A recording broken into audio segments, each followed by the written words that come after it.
bienvenue dans ce nouveau podcast de Femmes à part, podcast dans lequel aujourd'hui j'ai la joie d'accueillir Élodie. Bonjour Élodie.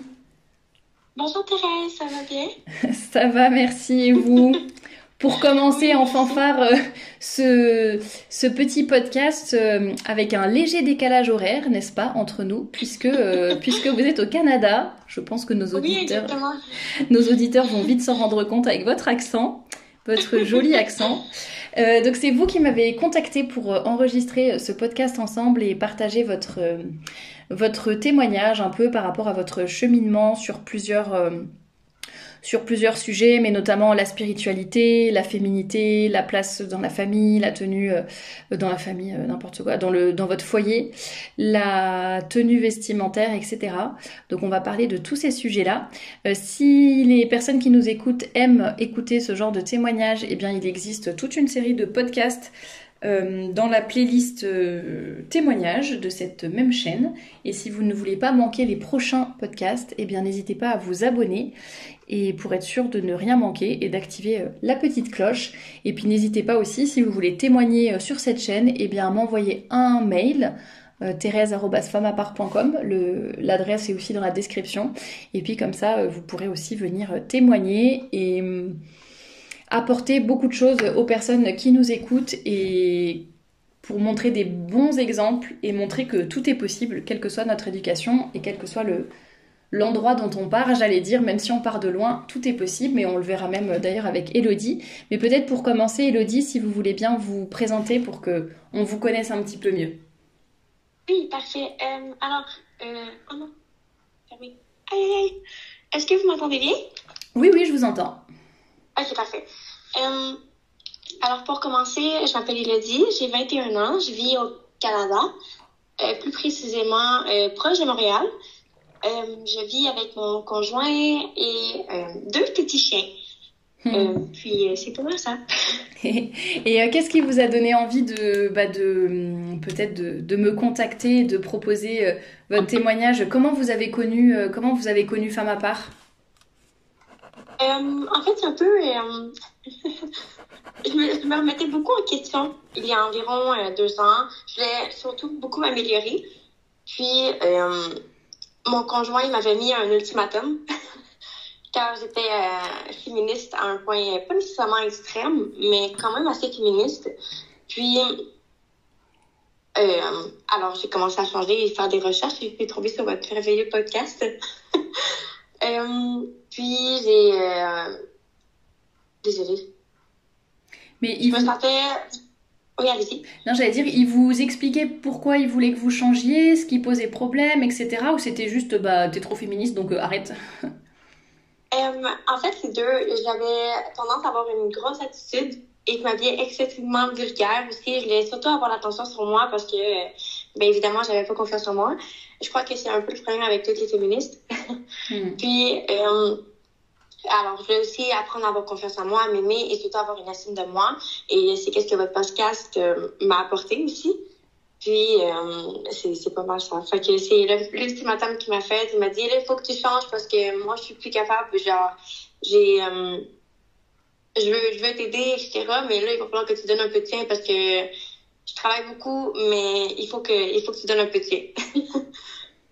D'accord. Et vous, ça vous paraissait... Vous n'avez pas eu envie de vous dire, en fait, j'ai pas envie de changer et je claque la porte et je m'en vais? Ou vous avez été tenté de faire ça? Ou non, vous vous êtes dit, je vais faire des efforts, c'est pour mon bien, etc. Enfin, ça doit être compliqué de se remettre en question. Au début, ça m'a vraiment comme posé de la pression. Puis par après, je me suis dit, c'est mon copain. Puis dans ce temps-là, il m'avait dit, moi, je suis vraiment très traditionnelle. Puis j'ai dit, moi aussi, dans ma tête, là, j'étais féministe aussi, mais je voulais vivre à la maison plus tard, etc., avoir des enfants. C'est quand même très ironique. Puis, fait qu'on s'avait entendu sur certains trucs et tout, mais il m'avait dit, il va falloir que tu changes certains trucs parce que, je veux dire, moi, avoir cette pression-là constamment et travailler environ 90 heures pour fournir à toi et à moi et à la maison, ça serait presque impossible. Alors, j'ai besoin d'un support, qu'est-ce que je lui apportais pas auparavant. Puis, j'ai appris à me soumettre à Dieu, à me soumettre à mon conjoint dans un sens. puis à faire avec les choses et tout. Puis non, je voulais changer parce que j'aime mon conjoint du plus profond de mon cœur. Puis aussi, je sais que s'il me dit ça, c'est pour mon bien et non méchamment. Oui, donc ça vous a motivé un peu pour, j'allais dire, pour vous renseigner, essayer de voir ce que vous pouviez mieux faire, etc. Ouais, exactement. Et quand vous êtes tombé sur Femme à part, ça vous a un peu choqué ou vous vous êtes dit, voilà, mais c'est n'importe quoi, c'est trop difficile, moi je veux pas faire ça, ou au contraire, ça vous a éclairé, ça vous a guidé ou ça vous a fait vous poser des questions? Ça, pour ma part, je suis tombée sur le podcast, le témoignage en plus d'une personne. C'est exactement ce exemple. Oh non, je l'avais marqué où? Ah, bref, c'était un témoignage. Puis j'avais vraiment aimé ça parce que je me ressentais dans la personne. Puis c'était comme comment être mère au foyer ou un truc comme ça. Et vu que je me sentais extrêmement seule, c'était plus facile pour moi d'aller faire les podcasts et autres. Fait que, ouais. Puis, excusez-moi, j'ai un peu la grippe. Non, pas de souci. Alors, ouais. Et après, vous avez écouté, mais comme quoi les témoignages, c'est important parce que on voit que ça peut vraiment faire changer certaines personnes, les éclairer, les guider et les aider à prendre un nouveau départ, on va dire. Donc, d'où l'importance de témoigner. Donc, s'il y a des personnes qui nous écoutent et qui veulent témoigner aussi, n'hésitez pas à m'écrire. Encore une fois, je le dis. Exactement. Désolée, mon chien s'est décapité, c'est mon conjoint. Je sais pas si vous l'entendez. Ça y est, il est jaloux, il veut de l'attention sur lui, ce petit chien, et voilà. C'est pas grave s'il y a des bruits de fond, vous inquiétez pas. Alors, j'avais dit que comme femme j'avais tout pris en note. Alors ouais, fait que l'attitude que j'avais, exemple, c'était vraiment très passive-agressive. Puis quand que je suis tombée sur votre podcast, au début, c'était comme très... il y a des choses que... c'était un podcast que vous aviez marqué, c'était féminine ou femme de caractère. Un truc comme ça. Puis j'ai commencé à l'écouter, j'ai fermé le podcast parce que c'était trop intense pour moi. Puis plus tard, je suis revenue sur le podcast, puis je me suis dit, ah non, allez, il faut l'écouter, il faut que tu changes, il faut que tu changes pour le mieux, qu'est-ce qu'il t'a dit, c'était pour le mieux, et autres, etc. Puis plus que ça allait, plus que j'arrivais à me remettre en question, à dire, OK, mais les pantalons, tous ces trucs-là, il faut que tu les jettes, les robes, c'est mieux. J'ai toujours voulu aussi porter des robes quand j'étais plus jeune. Mais, exemple, nous, ça s'appelle le primaire, c'est comme quand que exemple, t'as... je ne sais pas si vous, c'est la même chose, mais exemple, nous, on va au primaire de 6 à environ 12 ans. Après ça, on va au secondaire. Puis, j'ai toujours voulu porter des robes, mais cette fois, j'étais la seule à porter des robes ou autre. Alors, je me sentais seule là-dedans et c'est pas... je me sentais pas moi, dans un sens, avec la société de nos jours. Fait que même si j'essayais d'être féminine, j'arrivais pas à être féminine à cause de je me sentais très seule ou autre par rapport à ça. Aussi, exemple, je disais je vais être à la maison plus tard et je me faisais extrêmement juger. Alors, ouais. En fait, vous aviez déjà quelques bonnes idées, mais avec les moqueries ou le fait d'être trop différente, ça a été compliqué à mettre en place quand vous étiez encore jeune au collège et au lycée, quoi. Exactement. Et sinon, j'étais là, mais moi, je suis parfaite, j'ai pas besoin de changer, c'est toi qui as besoin de changer. C'était vraiment les paroles de féministe. Alors, j'étais, moi, je suis parfaite, j'ai pas besoin de faire quoi que ce soit. C'est toi la personne qui change. Puis mon conjoint, il m'a dit, non, si t'es pas capable de changer, moi, je vais aller me trouver une autre femme pour m'occuper de mes enfants. J'ai besoin que toi, tu me supportes et tout.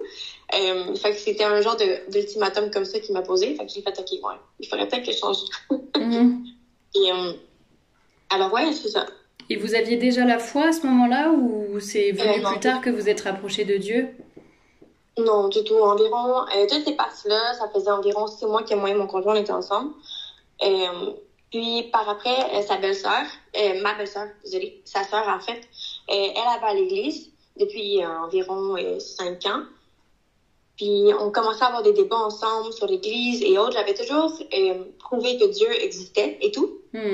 Mais j'avais pas nécessairement honte, mais j'arrivais pas à trouver, vu que j'ai jamais eu une famille catholique ou autre, euh, j'ai jamais été dans cet esprit-là.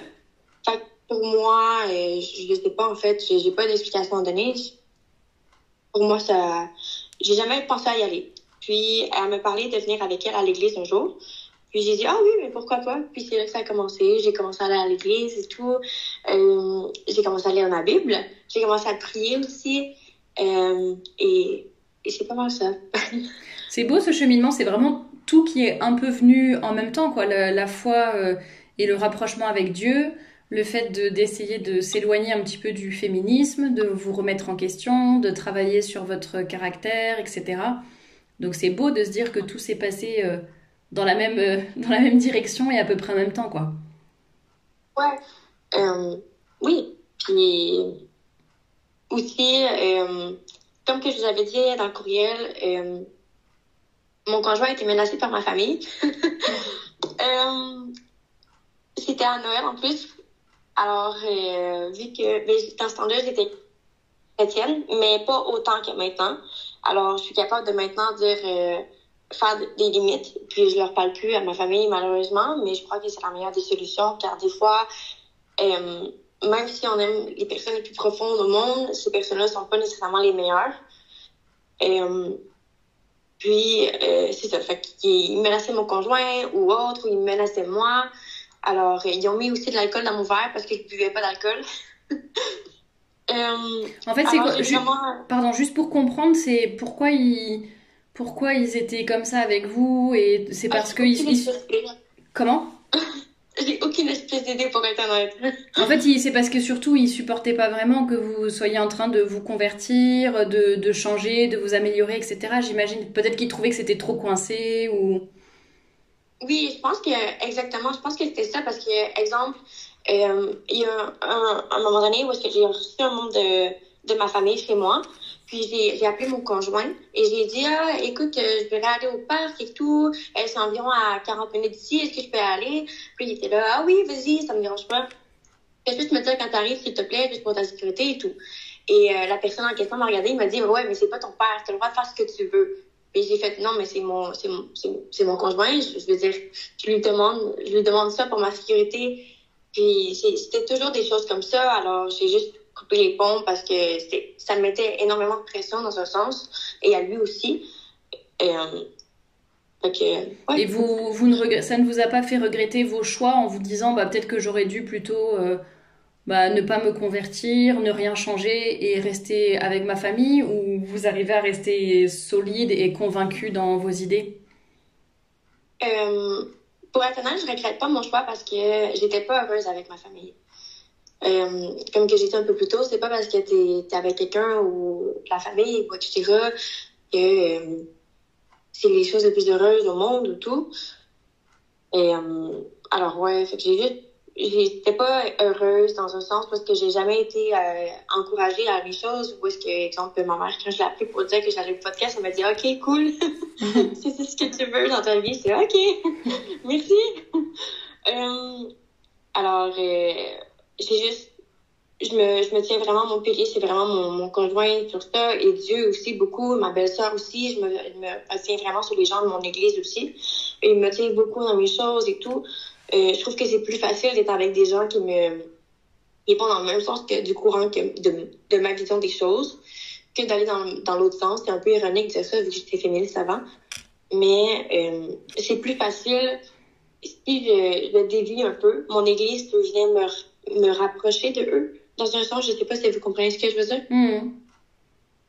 Mais et le fait d'être moins féministe, voire plus du tout féministe, ça a changé des choses dans votre couple aussi ou enfin à part le fait que du coup l'ultimatum c'est bon est terminé, mais est-ce que ça a changé des choses, je sais pas au niveau des disputes, de la communication, de l'équilibre, de la vie au quotidien, enfin j'en sais rien, mais est-ce que c'est plus facile, moins facile, est-ce qu'il y a des choses où bon ok on se dispute moins, mais par contre ça me demande quand même beaucoup d'efforts de faire attention à ceci, à cela, ou est-ce que c'est devenu naturel et ça se fait Euh, facilement?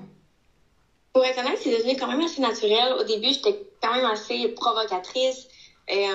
j'étais vraiment, c'est moi qui pense comme ça. Je me prenais littéralement pour un homme. J'avais comme un gros caractère. J'étais là, c'est moi qui décide, etc. Et mon conjoint, il est très masculin. Il m'a dit, non, non, non, c'est pas comme ça que ça fonctionne. Alors,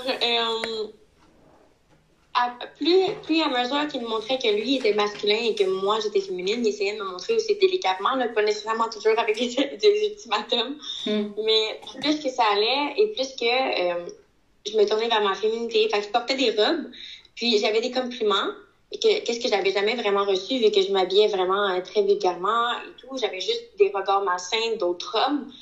Puis plus que j'écoutais vos podcasts, plus que je me rendais compte que c'était pas ça que je voulais. Puis qu'il y avait une raison peut-être pour laquelle que je m'habillais de cette façon-là. Puis quand j'ai commencé à me remettre en question et tout, j'ai vraiment essayé de chercher les causes aux problèmes que j'avais. Ça a beaucoup de réglé les choses. Aujourd'hui, j'arrive à comme avancer sans nécessairement que le féminisme me rattrape ou autre. Et par rapport... Maintenant, je m'occupe...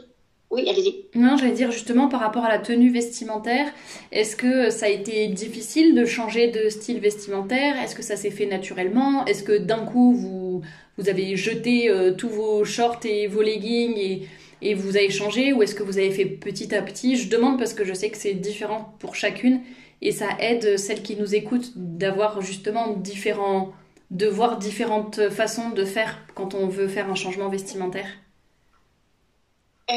Pour être honnête, j'ai tout jeté. J'ai tout mis à la poubelle. J'ai tout pris. Et que ce soit mes pantalons, mes crop tops, mes mini-shirts, mes genres de talons hauts ou autres, j'ai tout pris, j'ai tout jeté à la poubelle. J'ai fait ça, c'est fini. Puis, il me restait, je crois, une ou deux robes vraiment très délicates ou très douces, etc., qui m'arrivaient en haut du genou. Et j'avais aucune robe en bas du genou, pour être honnête. C'est quand même assez intense. Puis, j'ai commencé à aller regarder sur votre site, désolée. Sauf que dans ce temps-là, moi, vu que j'étais à la maison, etc., c'est un peu plus difficile pour moi. Alors, j'ai commencé à aller regarder sur Shein, que ça s'appelle. C'est comme un magasin. Puis, j'ai commencé à acheter des robes et tout. J'ai commencé à avoir des compliments de mon conjoint, beaucoup plus que j'en recevais avant. Et le regard des hommes et le regard des femmes aussi a changé. Les mères aussi me regardaient d'une autre façon. Pas nécessairement de la façon genre, en regardant comment elle est habillée, mais plus, wow, regarde comment elle est habillée. C'est comme une différence de regard dans un sens. Puis, ouais, fait que c'est ça. Fait que je crois que le regard des autres m'a beaucoup aidé. Je sais que c'est un peu ridicule, mais le fait de me faire sentir comme valorisée dans un sens, le regard aussi, dans un sens, je me sentais beaucoup plus en sécurité aussi dans la rue. J'avais beaucoup moins peur des regards des hommes ou que de me faire suivre vu que j'étais habillée très délicatement ou la robe en dessous des genoux, avec un chanel à manches longues ou tout. Ouais. Mais c'est fou parce que c'est un peu contre-intuitif, j'allais dire, comme vous le disiez au début du podcast, bah vous êtes au début, enfin avant votre changement de vie, on va dire, vous vous habillez vraiment de façon plutôt courte, assez dénudée, assez moulante, etc. parce que vous aviez besoin d'attention et vous aviez besoin d'attirer le regard et de gagner entre guillemets confiance en vous parce que vous n'aviez pas confiance en vous. Et en fait, on se rend compte que finalement, on est beaucoup plus on gagne beaucoup plus en confiance et on attire presque plus les regards entre guillemets quand on est plus couverte, non pas, je dis pas couverte comme un sac à patates, mais juste plus décente. Et en fait, et on attire des regards, pas des regards d'orgueil ou d'égocentrisme, ah regardez-moi, pas du tout comme ça, mais juste naturellement, ce sont des compliments, c'est du respect. Et puis je pense que, après je sais pas trop comment c'est au Canada, mais je pense que c'est un peu comme partout, il y a certainement beaucoup d'indécence, etc. dans la rue ou partout, et donc ça doit détonner par rapport aux autres aussi. Et j'invite vraiment toutes les femmes qui nous écoutent, et peut-être qui sont pas encore convaincues, mais faites le test d'essayer de porter des choses un peu plus décentes, un peu moins moulantes, peut-être plus féminines, plus fleuries, des robes, des choses, comme vous dites, des choses plus douces, plus... Voilà, et je pense que vraiment, vous verrez tout de suite l'effet déjà sur vous. Vous ne vous tiendrez pas forcément de la même façon. et les regards que vous aurez sur vous seront différents. Donc, en tout cas, bravo à vous d'avoir eu le courage de tout changer, de vous séparer de tout ce qui n'allait pas et de recommencer une garde-robe plus féminine et plus décente. Donc, vraiment bravo à vous parce que je pense que ça demande du courage quand même. Et est-ce que parfois vous êtes tenté un peu de dire ah je vais remettre des pantalons ou je vais remettre des choses moulantes ou tiens je vais me déshabiller un peu plus ou vraiment là vous êtes convaincu et vous avancez et voilà. Pour être honnête, pas du tout. À part tout ce qui est pantalon d'entraînement, mais tout ce qui est pantalon d'entraînement, je sais que ce soit plus exemple jogging ou autre. Ça fait exemple que je vais aller courir et tout. Oui, je ça vais c'est faire en normal. sorte que ça soit plus baggy dans le sens, je sais pas le mot en français. Un peu plus large. Enfin, Ouais, pas des dans le leggings sens. moulants quoi, des survêtements. Non. Oui voilà. Ouais, exactement. Désolée, j'étais dans mon chercher. Puis, ouais, alors, oui. Puis, non, pour être honnête, pas du tout, parce que j'ai fait le test il y a environ quelques mois de ça. Il y avait une robe que j'avais gardée. Elle était quand même assez moulante et dévélatrice au niveau de la poitrine et tout. Elle était vraiment, quand même, vraiment très, très moulante. Elle était longue, par exemple. Fait que c'était comme une robe maxi, mais avec un énorme décolleté, avec des mini bretelles spaghetti. Puis j'ai porté ça. J'ai été voir mon conjoint. Mon conjoint était là, waouh! Moi, j'étais là, non, j'aime pas ça. Je crois que je vais l'acheter. Je me sentais plus du tout moi-même. Je me sentais plus délicate, douce. Et comme, dans un sens, moi, j'appelle ça comme ça, la vraie moi. En portant aussi le linge, ça m'a permis d'être plus délicate, plus douce et moins agressive. Pas nécessairement agressive, mais Moins marcher brusque. rapidement ou... Ouais, brusque. Bah, c'est vrai Ouais, que c'est là ça qu'on m'a voit beaucoup que aidé. comment dire, la façon dont on s'habille a vraiment un impact non seulement sur les autres, mais aussi sur nous-mêmes et notre façon de nous tenir, etc. Ça c'est sûr.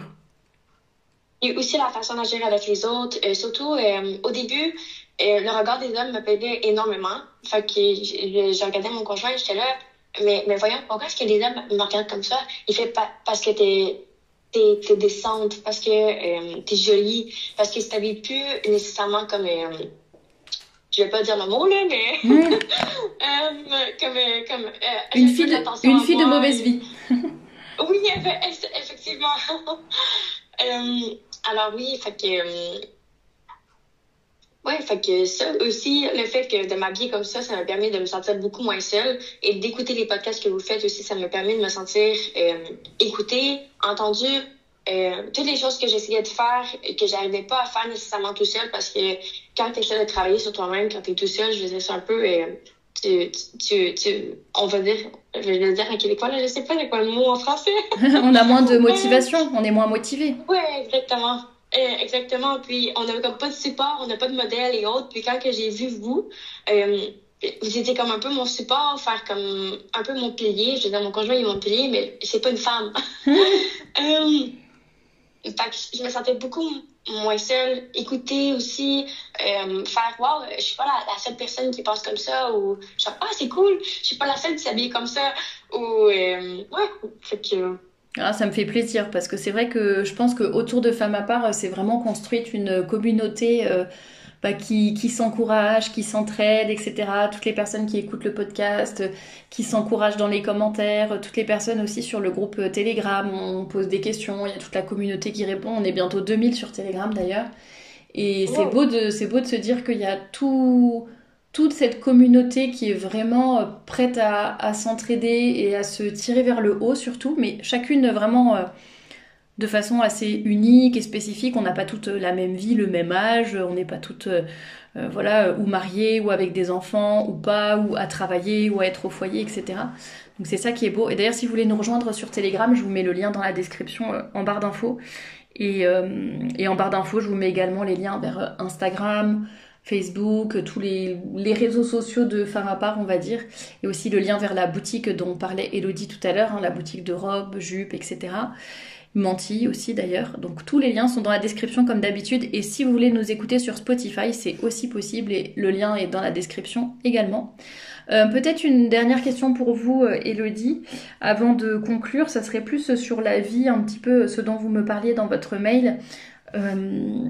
la vie de femme au foyer quand c'était pas trop le plan au début, j'allais dire, et que voilà que ça se fait un peu, je vais pas dire au hasard, mais c'est la vie qui vous a mené là, et voilà comment ça se passe, est-ce que c'est compliqué, est-ce que voilà prendre ses repères, essayer de bien faire, etc.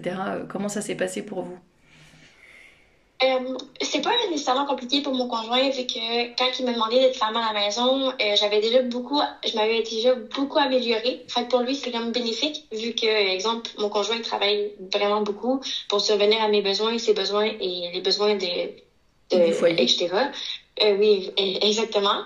Il travaille environ 90 heures semaine, c'est énorme. Puis, vu que moi, je travaille pas, je peux fournir à, comme, lui apprêter à manger et tout. Mais ma famille, personnellement, ça a été quelque chose de très, très difficile quand j'ai été énormément dans le jugement et tout.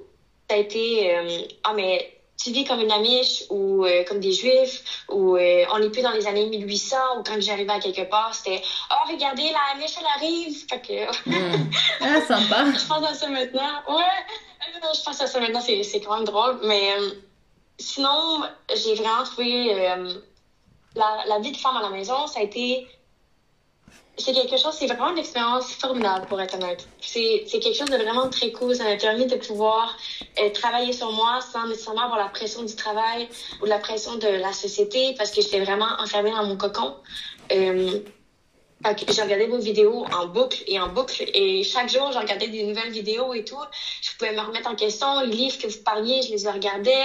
Alors, les tempéraments, j'ai pu connaître mon tempérament, faire attention, aller dans le sens de mes choses à moi, pas nécessairement dans les choses des autres. J'ai commencé la couture, la broderie, j'ai commencé à me faire des robes aussi. Fait que pour être honnête, c'est la meilleure chose qui peut m'arriver, pour être honnête. Puis je pense que c'est Dieu qui m'a amenée là, dans un sens. Oui, c'était le cheminement que Dieu voulait que vous fassiez pour à la fois fonder un foyer vraiment chrétien et croyant et se rapprocher du bon Dieu en même temps, quoi. Ça, c'est évident. Mais c'est intéressant ce que vous dites aussi par rapport au podcast, aux ressources que vous avez trouvées sur Femme à part, parce que vraiment, moi, ce que j'essaye de faire, c'est de mettre à disposition des outils de réflexion pour qu'après chacune puisse vraiment faire son propre cheminement et appliquer les choses dans sa vie. C'est-à-dire, c'est pas une recette magique, genre faites ci, faites ça, hop hop hop, vous serez heureuse ou vous serez une vraie femme ou j'en sais rien. C'est vraiment donner des outils typiquement sur les tempéraments, sur la mission de vie, sur le caractère, sur encourager celles qui veulent rester au foyer, aider celles qui ont des soucis avec leurs enfants ou je ne sais quoi, donner des astuces aussi, des conseils par rapport au couple pour apaiser un peu les choses, etc. Bon, souvent c'est des articles que je traduis d'autres sites où c'est des femmes qui sont mariées depuis un certain nombre d'années, qui ont des bons conseils à donner, ou alors c'est des résumés de livres, etc., de personnes expérimentées dans le domaine. Mais c'est vrai que je pense qu'il y a pas mal de ressources pour celles qui nous écoutent peut-être ou qui connaissent pas encore trop Femme à part. N'hésitez pas vraiment à fouiller dans la chaîne et aussi sur le blog. Donc le lien aussi du blog est dans la description parce que je pense qu'il y a pas mal d'articles et de ressources audio ou alors écrites où vraiment vous pouvez trouver pas mal de choses pour en fait vous construire vous, mais j'allais dire toute seule, non, parce qu'il y a toute une communauté, mais je veux dire, c'est vous qui prenez les décisions, c'est vous qui réfléchissez, c'est vous qui essayez de voir ce qui va convenir pour votre vie et votre situation, mais vous aurez un petit peu toutes les cartes en main pour essayer de correspondre le plus possible à la volonté du bon Dieu pour vous, quoi. On est chacune unique, donc il n'y a pas une recette toute faite pour tout le monde.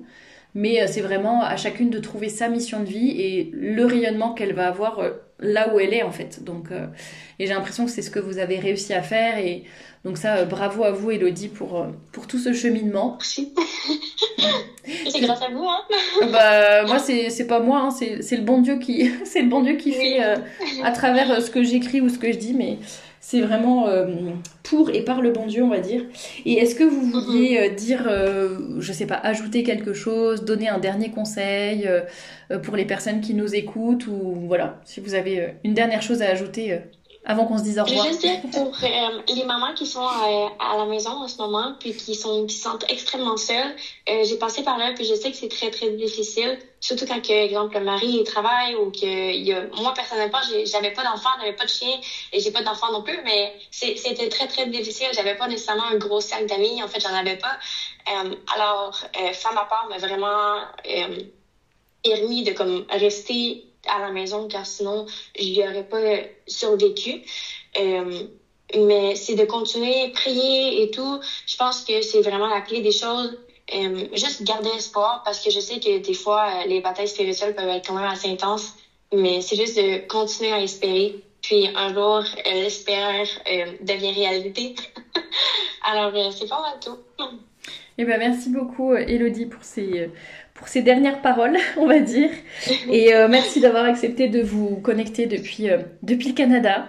C'est la première fois que j'accueille quelqu'un du Canada sur ce podcast. Donc voilà, c'était un bon début. Donc merci beaucoup à vous. Et pour les personnes qui veulent écouter d'autres témoignages, n'hésitez pas à aller dans la playlist témoignages. Vous pouvez aussi réagir à celui-ci en laissant des commentaires. Si vous voulez participer à un podcast, n'hésitez pas à me contacter par mail. Et je vous dis à très bientôt pour un nouveau podcast.